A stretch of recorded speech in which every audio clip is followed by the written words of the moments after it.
This is The Edge of Innovation, Hacking the Future of Business. I'm your host, Paul Parisi. And I'm Jacob Young. On The Edge of Innovation, we talk about the intersection between technology and business, what's going on in technology, and what's possible for business. Welcome to The Edge of Innovation. We're here today with Alexander Lowry. And so how have things played out since, you came in and you had obviously knew there would be some challenges, but things always become much clearer as you get closer to them. So where are you now in your formation? Is it more of, oh my gosh, what did I get myself into? Or give me some color on where you're at now. I think some days my wife might be saying that. Okay. On the workload, but I'm very clear with her. But then when we're looking at a year or two at the quality of life that's going to come, yep. This is very successful. So for me, it's an energizing situation. I would assume for any entrepreneur, hopefully that's what it is. There's days when it's overwhelming, yep. But hopefully it's you can see the rainbow on the other side. Yep. You have that vision because you've got to deliver that for other people. And for me, that's a big part of that is I can see what's going to happen. I can see how it's going to happen. Mm-hmm. I can see the transformation will come through it. But for me, it's also not just staying in my own little box. Sure. I've gone out of that box to connect with other people and share with them and ways that we've been helping Gordon College and other ways. So for example, we are launching tomorrow. We have the first event. We're starting a quarterly event in Boston called the Finance and Faith Forum. Okay. We've got Bob Dolphin. He's our first speaker. This is a way for us to get into town to connect with a lot of the Christians in finance. Okay. Using that space to our advantage because it will raise awareness for the program, but it's also good for everybody else to be connected. So I, as an entrepreneur, again, looking for the right channels, the right influencers. These are people that will know other people. These are people that want to be involved, bringing in interns or mentoring students. So you can argue it's a bit Machiavellian, but it has a larger purpose that's good for sure. everybody. So that's the win-win. So you mentioned this is a finance and faith. Is that what it's called? Finance and faith. So what is this faith aspect? Gordon College, it was founded as a Christian school. And how old is it now? 1899. So a little over. Yeah. Okay. And what does that have? How does that apply to finance? Can it even apply to finance? I misspoke. 1889. 1889. Right? So that's okay. Yeah. For us, it's a part of what differentiates our program. So there is a faith component for us. And the way that some people also think about it is 10 years on from the Great Recession, mm-hmm. we think about we could use more ethical decision-making mm-hmm. in financial service. Right? A lot of the scandals that went on were shocking. Like mm-hmm. the rigging of LIBOR, that some of the mm-hmm. leading employees at banks were coming together to rig how the market would price it so that right. they could make more money, their bonuses would go up. Well, you could argue that that's not uncommon in capitalism. People mm-hmm. make those sorts of decisions. The view of our program is that we take that ethical decision-making very strongly. I'll just give a comparison. I don't mean this to bash on Wharton, but it was my experience at Wharton. So my ethics class, and every business school will have one ethics and leadership mm-hmm. class. It's just what you do. You want to be able to say you've taught that, just like we talked about all the other general classes you take your first year. And the first day of the class, our professor had been teaching it for 40 years. And you've got about 80 or 90 students chatting away in a room, having mm-hmm. a good time. The professor walks down to the main stage area up in the front, throws down this giant manila folder, makes a loud thud. So, of course, all the students stop, churn, and they try to see what's going on. Points at the folder and he said, these are all of my students from Wharton in the last 40 years who've gone to jail. Wow. Now, you could argue, okay, Wharton is the first or second biggest between HBS and Wharton. There are a huge number of ones who come through that. This is the elite capitalism, probably people pushing the barriers and sure. Milken went to jail, for example. Yeah. Right? So all sorts of things happen. But it's indicative that our class, we envision just having a manila folder with nothing in it. So mm-hmm. we would prefer to stay way behind the line, and that's the approach that we want to teach our students. Is that possible in 21st century finance? Well, the rules change all the time, so I think some people will accidentally footfall over. Sure, I'm not talking about that. I'm talking about is it possible to have the billion-dollar level companies, Fortune 100, without that line being crossed? I think by individuals it is, but collectively, does the finance entity cross that line, or is it possible? I don't think you have to cross the line.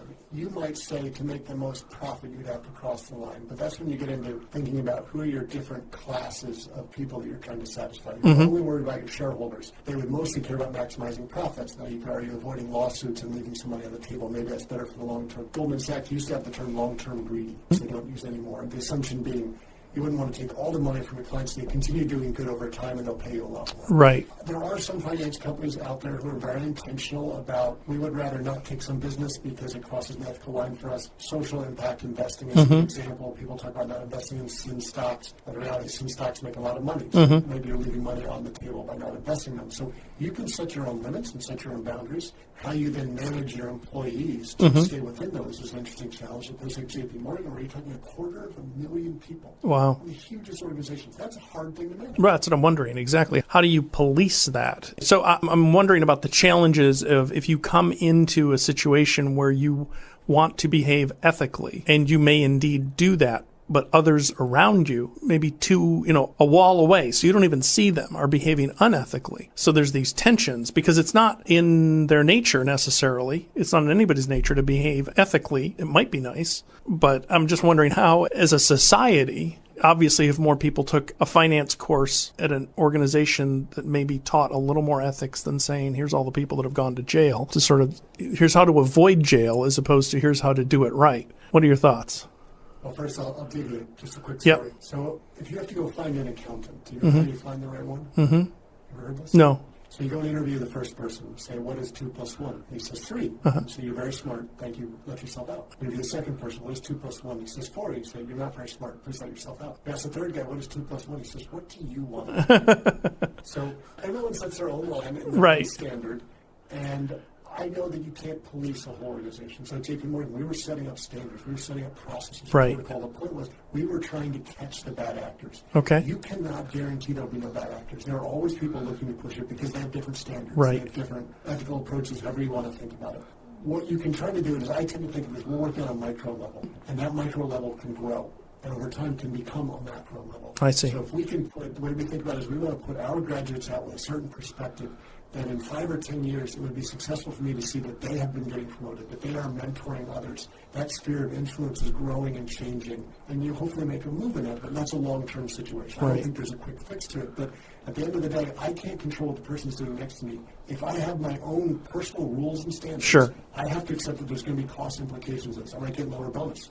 I might not get promoted. For example, JP Morgan has a reputation for being one of the better and easier places to work on Wall Street, but it is not easy. And there are a lot of terrible behaviors that go on that are allowed and even condoned by senior management. One of the things I talked about at Gordon College, people ask me, how's it going? I said, every day, some days I feel like I'm walking on clouds. Why? I've never seen anybody get yelled at. What do you mean? You were yelled at JP Morgan all the time, every day. Interesting. That's the kind of culture you work in. Right. You accept that, maybe because of the high payoff, whatever it might be, but you asked me a bit before what drives it. Well, the other part about being here is just the different attitudes and perspectives. Interesting. So would you say that there's this huge focus on compliance over the past 10 years and it's growing exponentially? Is that a sort of fallout of a lack of ethics over the past 50 years or 40 years?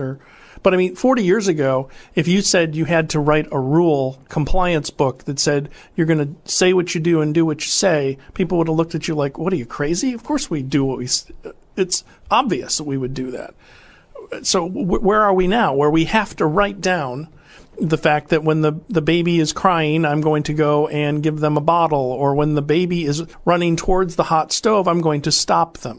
Let's put it in context of a lot of these rules and regulations were designed internally to make regulators happy. Some of the rules were written externally by the government and imposed upon, and the companies have to figure out how to implement them. Do you need a website that actually works and is easy to update? Savior Labs is a Boston web services firm that cares for your business and your team. We solve problems so you can focus on what you do best. Just follow the link in the show notes and enter code WEB1 for more information. So if we look back over time, go back 100 years when Glass-Steagall was implemented, they separated commercial banking from investment banking. That document, produced by the government, is something like 10 pages long. And if you look at the Dodd-Frank Act when it came out, you're talking thousands of pages long. I mean, literally from the floor to the ceiling in this room. No one knows what it means. It wasn't even finished. No one can interpret it. There's so much in and against each other within that document. So there's a lot of finger pointing that goes on. There's no clarity even for companies within themselves, right? So you're talking about a big entity like a JP Morgan. Well, how do we implement all that for ourselves? How do we make that work? How do we change a culture? I mean, it's a battleship that doesn't turn on the dime anyway. All that's to say that imagine as an entrepreneur you're starting a business from scratch. And when it's just you, it's your own ethics and your own standards. That's the way it works. As soon as you hire one person, well, you're either going to impose what you want upon them to work for you, you're going to negotiate that together somewhere in between. You're successful, you go to 10 people, or to 100 people. You're going to manage that in a very different way now. Right. And eventually you're so divorced that you've got a big enough company, you got 500 people, you don't meet the people when they're getting hired. You don't talk to them. You don't see them. How do they live the values that you wanted your company to have? Right. That's not easy. So it's not easy, but do we have the responsibility to do it? I would assume as someone, let's pretend it's your name on the door, and you're building a company for the long term, for the betterment of society. You can do well while doing good, is my theory. Maybe not as well as you might do in other situations. Sure. But hopefully there are reasons that you're doing well, and maybe you're giving some of it away, whatever it might Sure. be. Your job, your pride is on the line every day. That's your name. But I don't know that every employee always thinks of that, because some of them are just getting a paycheck. Sure. 9 to 5 to support their family. Others might be buying time if they do something else Sure. that's a better job. How do you win over the hearts and minds to have Right. people doing what you would like them to do? I think that's something companies wrestle with every day, and there's no easy answer to it. Oh, bummer. I was hoping you'd give us an easy answer. Oh, yeah, just check this box and it's done. No, it's not to be too flip, but it is the challenge. You know, the systematization, is that the right word? Systematizing of all of these aspects, not just what the business does, but how it thinks about what it does and how it promotes what it does and how it promotes the people aspect of what it does, and making sure that we're not just about bottom line. At least that's how I want to run my business is, you know, what's the most important thing here? The people. I think you hit upon what I would answer.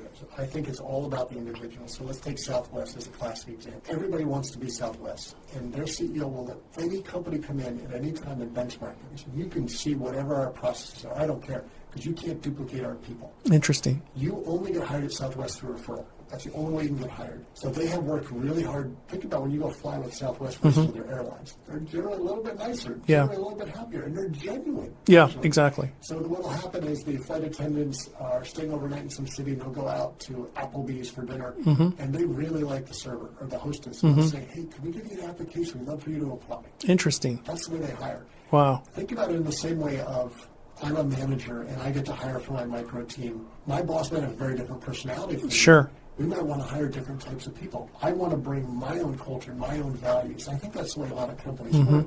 So if you think about how do I bring it forward, it is all about the people. My favorite business book, I don't know if you've read it, is called Good Degree. Yeah. Okay. I love the analogy of you will get the right people on the bus, which is your business, and only once they're on the bus do you figure out where the bus is going, what direction it goes in, Yeah. and then we figure out what seat to put them in. Right. I always thought, well, you hire the CFO, and that's what you're going to do. Sure. There's a story in the book where the COO is holding down both COO and CFO roles.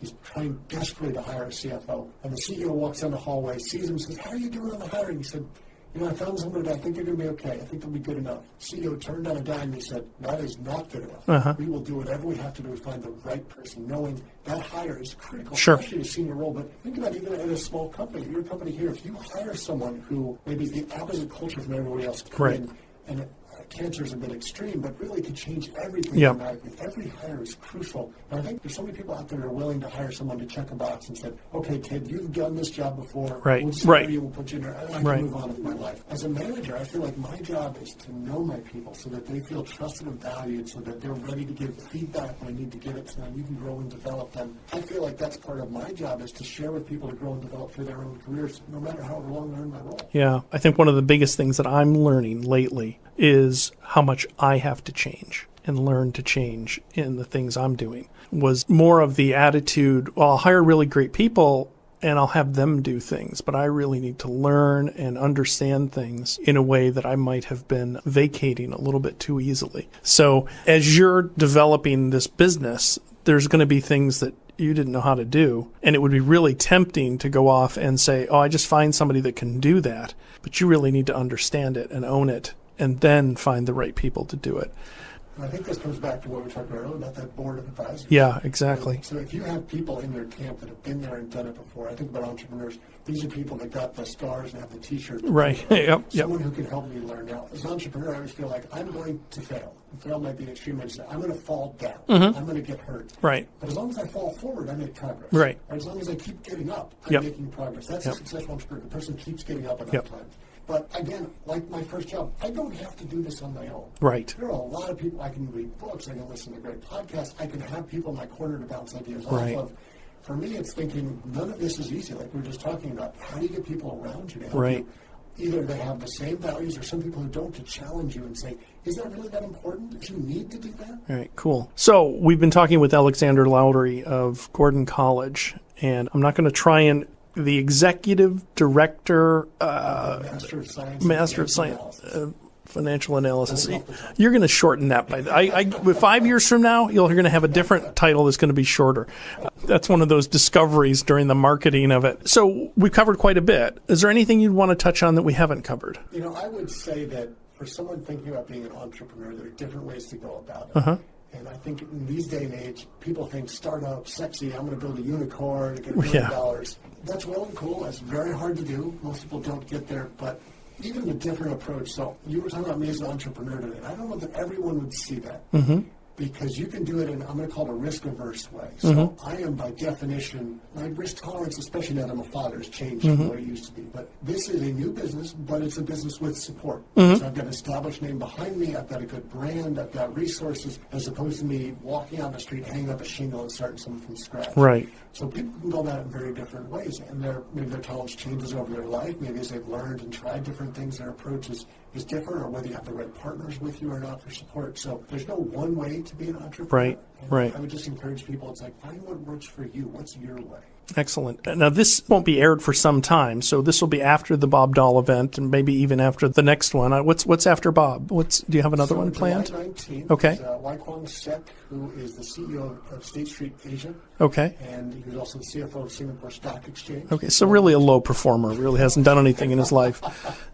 And on October 10th, we have Peter Greer as the CEO of Hope International. Okay, cool. They do microloans. Oh, very cool. Finance, which we thought would be just a different perspective on the market. All right. And so we've got people listening all over the world. I mean, it's crazy, this little podcast. Lots of people listen to it, thousands and thousands. Tens and tens is somebody, I forget who says that. I forget. Anyway, there's a podcast that tens and tens of people are listening to this. Oh, it's Jeremy Clarkson, on Top Gear. Tens and tens of people are listening.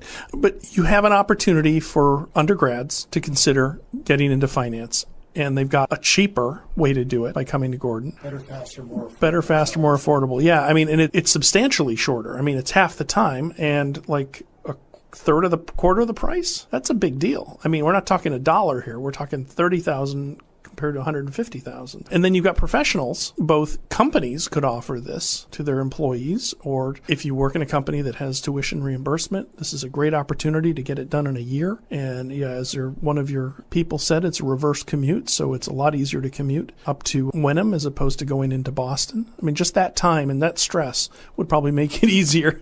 So you're going to have your first or second class? When is the classes? We're starting our second cohort with the autumn semester. Autumn semester. So when does that start? August 30th. August 30th? Okay. All right, cool. So if you're interested in that, definitely check that out at gordon.edu/grad finance. /grad finance. See, that's what you're going to be called. Graduate finance. That's what it's going to be. I guarantee it. All right. Well, any other final parting comments? It was a pleasure. Thank you for your time today, Paul. Enjoy it. All right. Well, thank you for coming in.